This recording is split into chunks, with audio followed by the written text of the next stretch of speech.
Diana Ross has spent her entire life carrying a last name that no one ever questioned.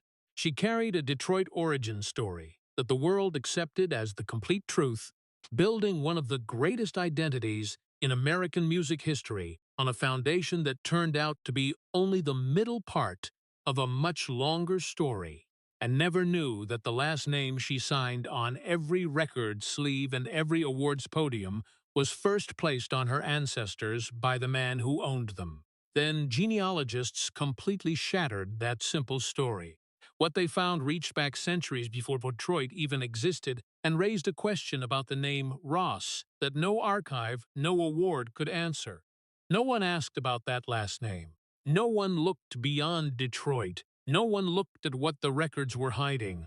And no one knew that behind the name Ross was a man, a book, and a truth that the whole world had missed for 80 years. Subscribe to the channel and turn on notifications right now, because the story of the man behind the name Ross and the book he wrote to protect his claim on her ancestry is something you will not want to miss. But before we get there, we need to understand why this truth could stay buried for 80 years. And the answer lies in a wall that millions of African American families know, but few outsiders have ever truly understood. Have you ever wondered, why do millions of African Americans not know where they come from? Not because they didn't try to find out, but because someone built a wall, and that wall wasn't made of bricks.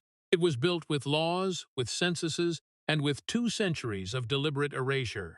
To understand what that means for Diana Ross, we have to start with the story the world has grown used to hearing about her, and understand why that story was so beautiful that no one thought to question it. She grew up in the Brewster Douglas Public Housing Projects in Detroit, Michigan, where 6 siblings lived together in a small apartment with a father who worked as a factory worker and a mother who was a teacher. The family was Baptist, close-knit, solid. As a teenager, Diana studied fashion design and sewing at Cass Technical High School. She wanted to become a fashion designer, not a pop star. Then Smokey Robinson's introduced her and her friends to Berry Gordy, then Motown. Then the Primettes changed their name to the Supremes. Then 12 #1 singles, and the story of a Detroit girl rising to conquer the world was framed as a complete work. That story had no room that needed filling. No one felt anything was missing, not even her. But even before she became Diana Ross, there was a small mistake in that name that few noticed. Her mother, Ernestine, named her daughter Diane, not Diana. The hospital clerk filling out the records wrote it wrong. Family and friends in Detroit still called her Diane her whole life. The name that hundreds of millions of people around the world know. The name printed on thousands of record sleeves, the name announced at the Grammy Awards and Kennedy Center honors, is the product of a typo. She didn't choose it. It was placed on her. But Diana was only a small accident. The name behind it, Ross, carried a completely different weight. Where did the Ross family come from? No one asked. No one needed to ask, because it sounded so ordinary, so American, so much like the millions of other last names running down the phone book pages of every city from Detroit to Los Angeles. Her father, Fred Ross Sr., was born in 1920 in Bluefield, West Virginia. Fred's father was William Edward Ross, born in 1880 in Tennessee, who later became a Baptist minister. William's father was Frederick Ross, born around 1847. Not in a hospital, not in a family home, on someone else's property. Because Frederick Ross was not born a free citizen with an inherited last name. He was born a slave, and the last name Ross that he carried, the last name that William carried, then Fred carried, then Diana carried on to the world's biggest stages, was not the name of a bloodline. It was the name of the man who owned their ancestors. Slavery didn't just take freedom. It took names. When the enslaved were freed, the only name they had to carry into the rest of their lives was the name of the person who once owned them, and it followed them through the generations. So normal that no one saw it anymore. In 1970, Diana Ross and her father first visited Rogersville, Tennessee, where Fred had spent part of his childhood in his grandfather's wooden house. The local community knew about the visit in advance. A large sign was put up. "Welcome, Diana." The yard was filled with people. Father and daughter stood on the land where Fred's grandfather had grown up. They knew their family was from here. What they didn't know, what no one had told them, was what lay beneath that land, and the real story behind the name they had carried for 4 generations. That moment would come back, but with completely different weight. Now we need to understand a historical mechanism that affected not only the Ross family, but tens of millions of African American families. If you are African American and you try to trace your origins through actual records, you will reach a point where every path suddenly stops. Not because your family didn't exist, but because before 1870, the United States record system stopped treating them as people with names worth recording. The 1870 census was the first in American history to list the names of African Americans as individuals with identities. Before that, the enslaved appeared in a separate table called the slave schedule. No names, no place of birth, no family relationships, only age, sex, and a dollar amount showing their value as property.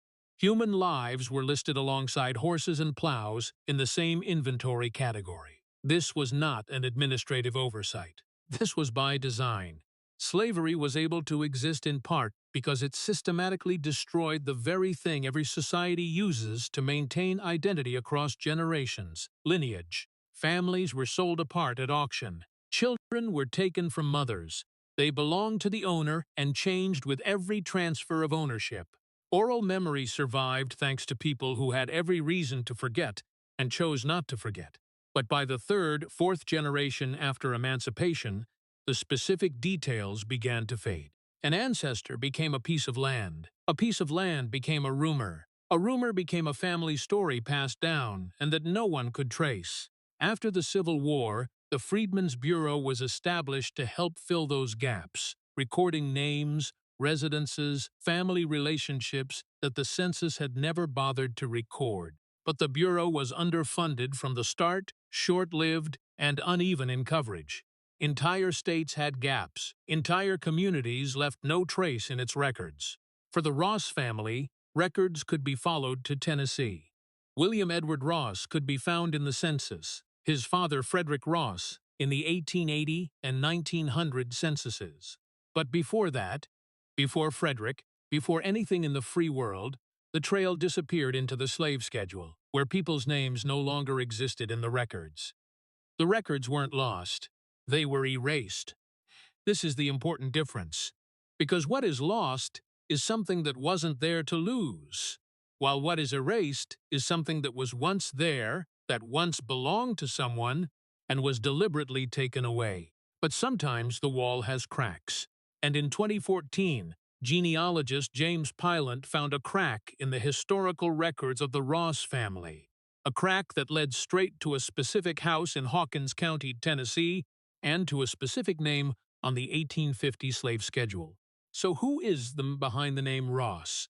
Who is the person from whom Diana Ross's great-great-grandfather took that last name?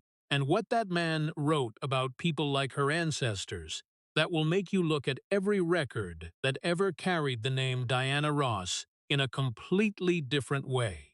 Imagine this. You carry a last name your whole life. You sign it. You accept awards with it. Hundreds of millions of people know you by it. Then one day you discover that the last name you thought was yours was first placed on your ancestors by the man who owned them. And that man wrote a book to defend his ownership of them. That book still exists today. The work of researcher James Pylant, published in 2014 in Genealogy magazine, was not a television special with stage lights and carefully staged reveal moments. It was not a commercial DNA kit you can buy online with results back in 2 weeks. This was years of meticulous work with federal censuses, state death certificates, local courthouse marriage records, and most importantly, slave schedules in Tennessee, Virginia, and Alabama, every detail cross-checked and verified from multiple independent primary sources. What is remarkable is that this work was not an entirely new discovery to those who knew where to look. It confirmed what the Rogersville Review, a small local newspaper in Tennessee, had already reported back in 2001 under the headline Diana Ross. Her Hawkins County roots are indeed supreme. That story had existed in the local community for more than a decade. No one in the larger world paid attention. The verified family tree runs like this. Diana Ross, born in 1944 in Detroit, is the daughter of Fred Ross Sr., born in 1920 in Bluefield, West Virginia. Fred is the son of William Edward Ross, born in 1880 in Tennessee, who later became a Baptist minister. William is the son of Frederick Ross, born around 1847. There is no birth certificate for Frederick, no home address, no record marking his arrival in the world in any way that a free person could leave a trace. Frederick Ross first appears not in his own records, but in the records of the man who owned him. Location: Hawkins County, Tennessee. Plantation name: Rotherwood. In 1970, when Diana Ross and her father stood in Rogersville with the Welcome Diana sign and the yard full of people, Fred Ross Sr. knew his family had roots in this land. He had grown up hearing stories about the Petersburg area, about his grandfather's wooden house, about the land where his relatives had lived before the Great Migration took the whole family north. But none of them knew that not far from where they stood was a large stone house on a hill overlooking the Holston River. And on the land around that house, their ancestors had lived and worked not for wages, not by choice, but because they were legal property, recorded in the owner's ledger in black ink on white paper. The distance between where they stood and where the real story began may have been only a few miles geographically, but the historical distance was longer than any of them could have imagined that afternoon. Frederick Augustus Ross was born in 1796 in Cumberland County, Virginia, the son of a wealthy Scottish merchant who had immigrated to America. He was educated at Dickinson College in Carlisle, Pennsylvania, one of the most prestigious colleges in the country at the time.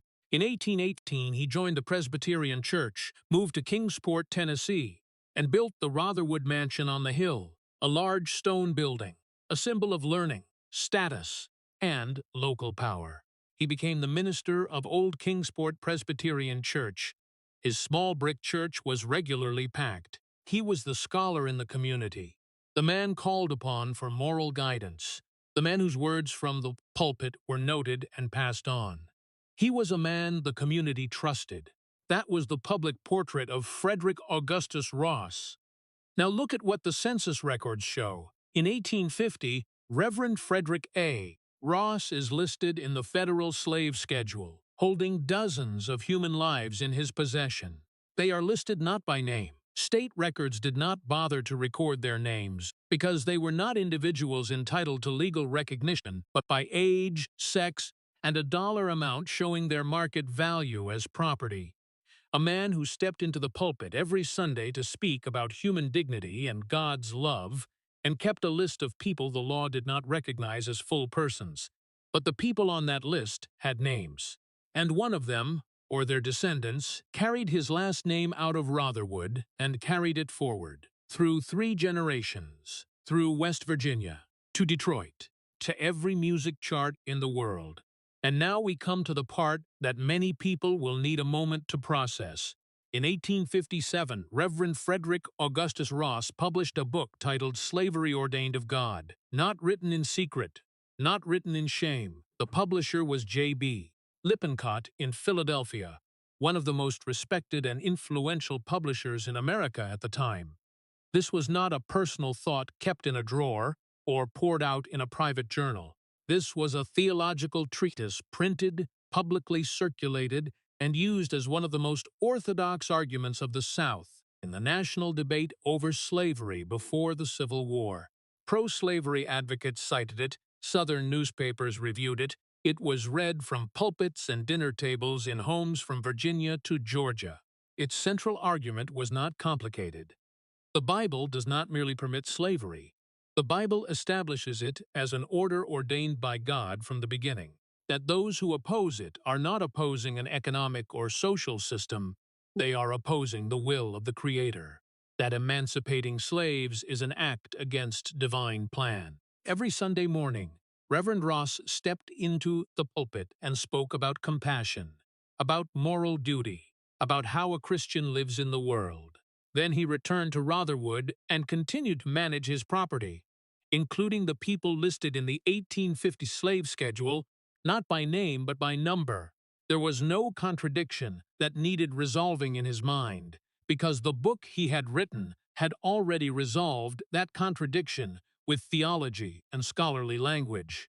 He had put the Bible in service of what he needed the Bible to serve. That is what the book really did. Not discover truth, but defend a system he was profiting from. The book Slavery Ordained of God was not lost to history. It survives to this day, digitized and freely accessible online by anyone, with the author's name clearly printed on the cover, Frederick Augustus Ross. And that name, Ross, is the name Diana Ross was carrying on November 22nd, 2016, when she walked into the White House and received the Presidential Medal of Freedom from Barack Obama, the highest civilian award in the United States. Her last name, printed on every official document of that ceremony, traces back to the man who argued in print that people like her ancestors were born to serve. No playwright would dare write this. No novelist would need to invent it. This is the historical record. In Southern slavery, the enslaved were not allowed to have their own last names. Any surname they used belonged to the owner and changed with every transfer of ownership. When freed, the only name they had to carry into the rest of their lives was usually the name of the person who had once owned them, not because they admired that person, not by choice, but because there was no other name available to claim. Frederick Ross carried the last name Ross out of Rotherwood. He passed it to William Edward Ross. William passed it to Fred Ross, Sr. Fred passed it to Diana. 6 generations, from the man who wrote that slavery was God's will, to the woman who stood on the world's stages, carrying that very same name on every certificate, every award, every record sleeve sold in 150 countries. Around 1995, Rotherwood Mansion was put up for sale. According to reports at the time, there were rumors that Diana Ross was interested in buying the property. If that had happened, it would have been one of the greatest ironies in American history. The great-great-granddaughter of someone once held as property in that very house, returning to buy it with money earned from a career no one at Rotherwood in 1850 could have imagined. The deal never happened. The old house had been torn down long before. Only the stone foundation and wild bushes growing over the land remain. And in a small cemetery nearby, the enslaved ancestors of the Ross family lie at rest. But the last name Ross is not the only thing the historical records were hiding, because when researchers looked more closely at the censuses, at the words the enumerators wrote to describe Diana's great-great-grandfather in the 1880 record and again in the 1900 record, they found another word standing in the race column next to the names Frederick Ross and Hannah Varnell, his wife. A word that could only mean one thing in the racial classification language of America at that time, and the question of why that word was there, about what happened for that bloodline to be present in this family, leads to the darkest part of this story. In the 1880 census, Diana Ross's great-great-grandfather and his wife are recorded with a single word in the race column, mulatto. One word, 2 syllables. But behind those 2 syllables is a question that America's record system was designed never to answer. Where did the European blood in this family come from? And why did no one write that person's name down? This is not speculation. It is not inference from vague clues. The 1880 census states it clearly. Frederick Ross and Hannah Varnell, his wife, are both classified as mulatto in the race column. The 1900 record confirms the same. These 2 documents are archived, digitized, and can be found by anyone with an internet connection today. What the word mulatto confirms is indisputable. This bloodline contains both African and European ancestors. The mixed ancestry is not later researcher speculation. It is demographic data recorded by the state itself in 2 different decades. What it does not say is why the European blood is present here, and who brought it into this family line. In the legal system of the United States before the Civil War, enslaved women had no legal right to refuse the men who owned them. Rape was not a crime when the victim was property. This is not metaphorical language. This is the actual law. The children born from those encounters were not classified according to their fathers. They inherited the status of their mothers, regardless of who their fathers were, regardless of what their skin looked like at birth, regardless of what percentage of European blood they carried biologically. This was not an accidental or unforeseen consequence of slavery. This was the content of laws specifically drafted, specifically passed, with the specific purpose of ensuring that those children remained enslaved, and that the system could continue to reproduce itself through each generation without needing to import more people from outside. White Americans of European descent often tell stories about their immigrant ancestors in a certain way. My great-grandfather came from Ireland in 1850 with nothing but the will to make a new life. Or, my great-grandmother came from Poland in 1903, not speaking a word of English. Those stories have names. They have dates. They have ports. They have a traceable journey, a verifiable point of origin, a migration decision that can be called their own. Those stories are love stories of beginnings, of cost, and of reward at the end. The European blood in Diana Ross's family line does not have that form. No names, no addresses, no record of a specific plantation closing the gap between the mulatto notation in the census column and a specific recognizable human being. Those European ancestors shaped her in ways that can be measured genetically. But who they were, what happened, and whether anyone in their families ever acknowledged what they left behind, that remains buried just as deeply as it was before any research was done. Science has confirmed their existence. It cannot restore their identities. The mulatto notation did not hide a secret. It hid a mechanism. This is the important difference. A secret is something someone knows but chooses not to say. A mechanism is something designed so that no record exists in the first place. If those encounters had been recorded in official documents, they would have had to be acknowledged. If they were acknowledged, they would have had to be dealt with legally, meaning property ownership, inheritance rights, the freedom of the children born. If they were dealt with legally, the entire architecture of racial classification that slavery depended on would begin to contradict itself. So they were not recorded, not because anyone forgot, not because anyone was ashamed enough to hide it, but because it was policy, protected by law, and enforced by the very classification system that Reverend Ross had used the Bible to defend. Modern genetic science can confirm the existence of European ancestry in the Ross family, but it cannot name those men, just as it cannot name the women whom the law did not protect and whom the records did not document in any way that allowed them to be recognized as full individuals with identities. Science can read the biological traces left in cells. It cannot restore what the system had decided from the beginning was not necessary to record. But the paternal side, Tennessee, Rotherwood, the owner's surname, the mulatto notation in 2 records, is only half the story. Diana Ross's mother, Ernestine Moton, born in 1916 in Hale County, Alabama, carried a different current, a different river from a different land, flowing through the fields of Alabama and through generations to Detroit. And when genetic science reads both currents together, what it reveals does not stop at the borders of any state, does not stop at any plantation, does not stop at any century that can be named in American history. It goes farther, deeper, and is older than anything Reverend Frederick Augustus Ross ever wrote in his book. If you want to understand where a person truly comes from, not the city, not the country, but from where in the deepest sense possible, then you need a different kind of evidence.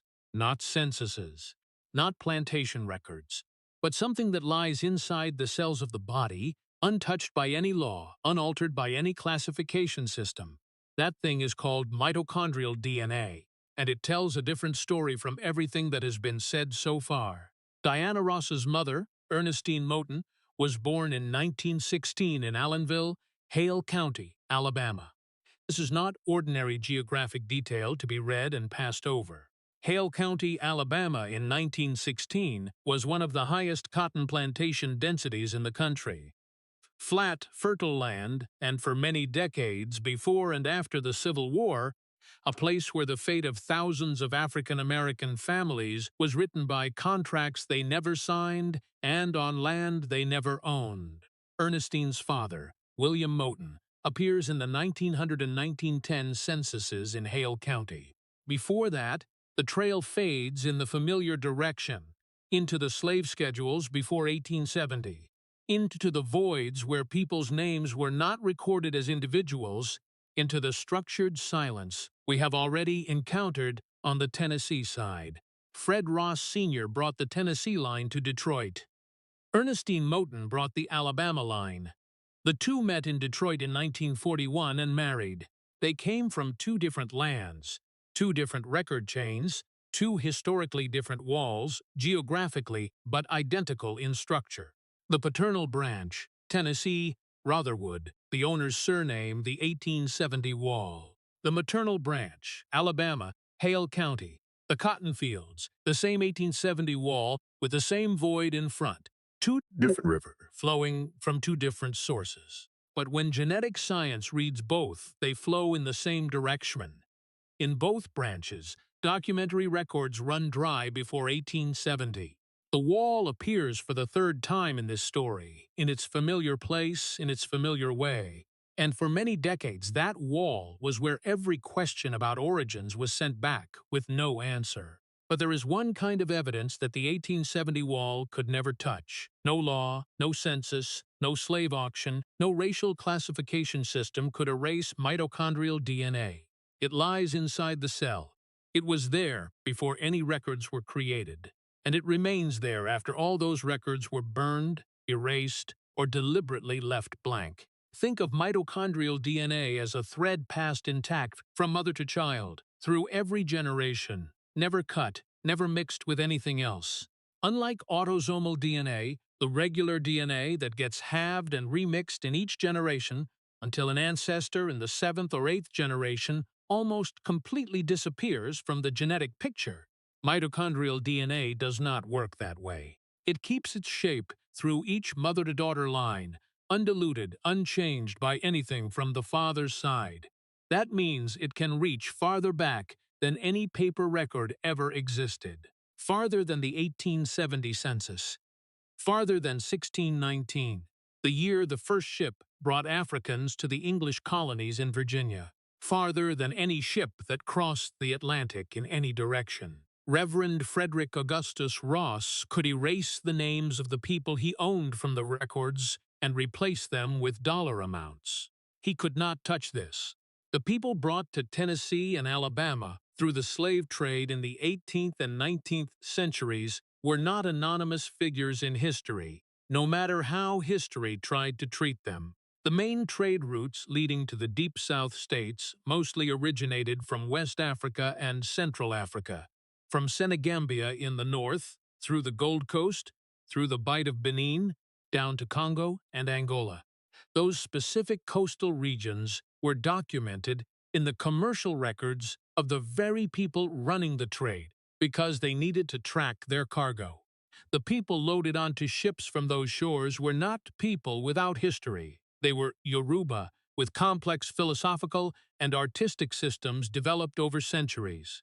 Igbo with carefully built trade networks and social structures. Akan with histories of political power and precious metals. Wolof and Mende with their own complete languages, music, and interpretations of the world. All of that, language, music, names, communal memory, was systematically taken by a system designed precisely to destroy those things. But what lay in their cells, what had no name in any language of slavery, that could not be taken. For African Americans with ancestors from the plantations of Tennessee and Alabama, mitochondrial DNA consistently points to haplogroup L, characteristic of sub-Saharan African maternal lines, the genetic signature of connection to the lands and peoples that the slave trade funneled into the plantation system of the American South. When people talk about haplogroup L in the context of African American research, they often place it within the time frame of slavery, as if that is where the story begins.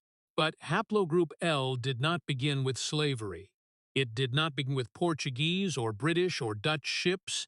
It did not begin with anything Europe did or built or destroyed in the last 500 years. Haplogroup L is one of the oldest haplogroups existing on this planet.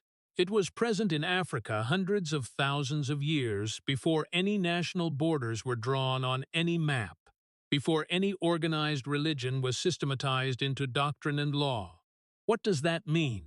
It means that when you trace Diana Ross's direct maternal line backward, past Detroit, past Tennessee, past Alabama, past Rotherwood, past every ship and every plantation, you reach a point where that flow is no longer the story of slavery. It is the story of human history. In many centuries, American culture was built on an unspoken assumption. European origins were the default, the standard, the thing that needed no explanation. African origins were measured against that standard, as if they were a deviation from the center, a deficiency that needed justification. The system that Reverend Ross defended with theological language depended on that assumption. But if you go far enough back into the past, farther than Rome, farther than Athens, farther than anything taught at Dickinson College in the 19th century, you reach a point where every single person on this planet, without exception, shares one common ancestor. And that point is not in Virginia. It is not in Pennsylvania. It is not anywhere in the book, Slavery Ordained of God. It is in Africa. Scientists have established this not by theory, but by genetic evidence from millions of samples collected around the world. The deepest maternal lines on this planet are the lineages flowing in Africa.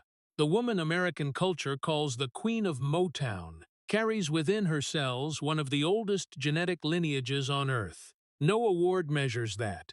No book by Reverend Ross, even if printed by the most respected publisher in Philadelphia, can refute that. So what does all of this mean? Science has given us many things: a plantation in Tennessee, a book from 1857, a mulatto notation in census records, and a genetic line running back hundreds of thousands of years. But science can answer the most important question. What does this mean for the person carrying all of it inside herself every single day? Let us return to 1970. Diana Ross and her father stood in Rogersville, Tennessee, with the Welcome Diana sign and the yard full of people. When we first encountered this moment in the story, it was simple. Family returning to the father's homeland, a connection to roots, an afternoon recorded in the memories of those who were there. But now, after everything we have learned, that moment carries different weight. The father and daughter stood on the land where Fred's great-grandfather had grown up, not as a free man but as someone else's legal property. Not far from them was the stone foundation of Rotherwood. All that remained of the house Reverend Ross had built as a symbol of power and learning. And nearby, in a small cemetery with no welcome sign, no audience, and no name on any news report, the enslaved ancestors of the Ross family lay at rest after everything life had placed upon them. They did not know that their descendant would one day stand on the world's stages. They simply lived, endured, and passed on the only thing no one could take away. Follow the journey of the name Ross. Reverend Frederick Augustus Ross wrote Slavery Ordained of God in 1857, owned dozens of human lives at Rotherwood, and died in 1883 believing that the world order he had spent his life defending was right and eternal. His name entered history as the author of a theological treatise supporting slavery, and that name, Ross, was carried away by Frederick Ross, Diana's great-great-grandfather, when he left Rotherwood after emancipation, because it was the only name he had to take with him. From Frederick to William Edward Ross, the Baptist minister in Tennessee. From William to Fred Ross Sr., the factory worker who left the South to build a new life in the North. From Fred to Diana Ross, the Detroit singer who carried that name to 12 #1 singles, to an Oscar nomination, through the Kennedy Center honors, and to the Presidential Medal of Freedom ceremony at the White House in 2016, when she stood before Barack Obama and received the nation's highest civilian honor, the same name. 6 generations. The journey from an entry on a property list in the slave schedule to the global music charts. Reverend Ross wrote that people like her ancestors were born to serve. His name is now printed on records sold in 150 countries. History sometimes has a very dark sense of humor. 12 #1 singles with the Supremes, 6 #1 solo singles, an Oscar nomination, Lifetime Achievement Grammy Awards received twice, the first woman in history to achieve that, the Presidential Medal of Freedom, 2 stars on the Hollywood Walk of Fame, recognized by Guinness World Records as the most successful female music artist in history. All of that is real. All of that is deserved by the woman who built it through decades of work and talent. But she also carried something no award can measure, no song has ever sung about: the genetic traces of women who had no names in census records, women the law did not protect and whom records did not document as full individuals. She carried the biological testimony of men who were valued by the dollar in the 1850 slave schedule, and she carried a genetic current older than anything Reverend Ross ever wrote, older than anything he ever studied at Dickinson College, older than anything he understood about the world. She carried all of that onto the stage every night, unaware, never told, while the whole world called her the Queen of Motown and believed the story began in Detroit. Science does not decide where you belong. This needs to be stated clearly, because it is easy to read genetic research pages and conclude that a person must redefine herself according to what the DNA finds. But the communities that genetics connects Diana Ross to, the Yoruba, the Igbo, the Akan, the people taken from West African shores onto ships in the 18th century, are not the communities she grew up in. Their languages were not the languages she learned. Their music was not the music she heard as a child. Their oral stories, community relationships, and ways of understanding the world, those things were taken away before she had any chance to inherit them. DNA survived what culture could not survive. That does not mean she is a person from somewhere else. It means she is a person from more places than the story has told. And that story is longer, more complex, and deeper than any city, any record label, or any last name can fully contain. Science did not invent this. It recovered it. Reverend Frederick Augustus Ross wrote that slavery was God's will. He used his intellect, education, and reputation to build that argument and publish it for the entire country to read. But what he did not write, what he could not write, because he did not know, could not know, because history was not designed for anyone to predict, was that the name he left on this world would one day become one of the most famous names in American music history, carried by the great-great-granddaughter of the people he owned and listed by dollar value in the slave schedule. Known around the world not for a book defending the keeping of others in chains, but for a voice that came from the very communities he and the system he built tried to erase from historical memory.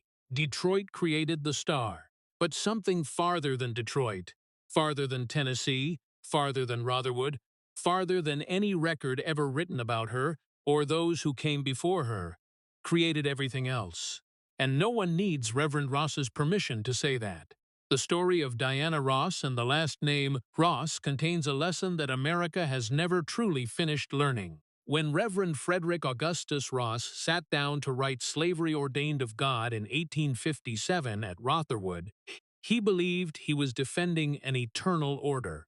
He could not imagine that 159 years later, his name would be announced in the White House as a descendant of the people he owned stepped forward to receive the Presidential Medal of Freedom.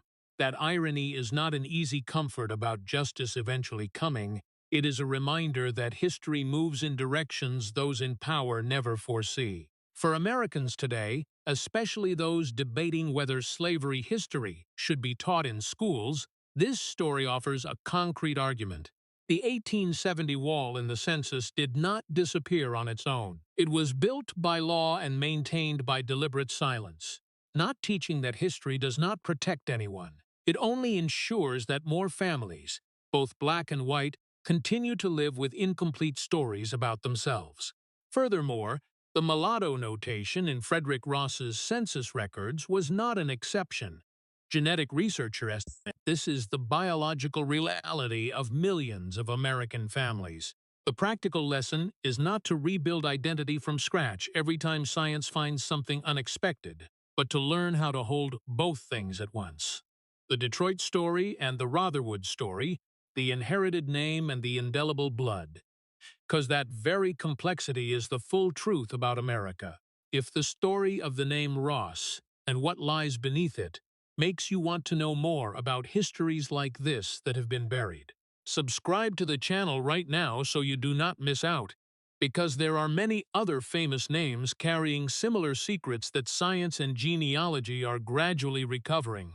Thank you for staying until the end of this story, and see you in the next video, where we will continue to search for truths that history was designed for no one to find.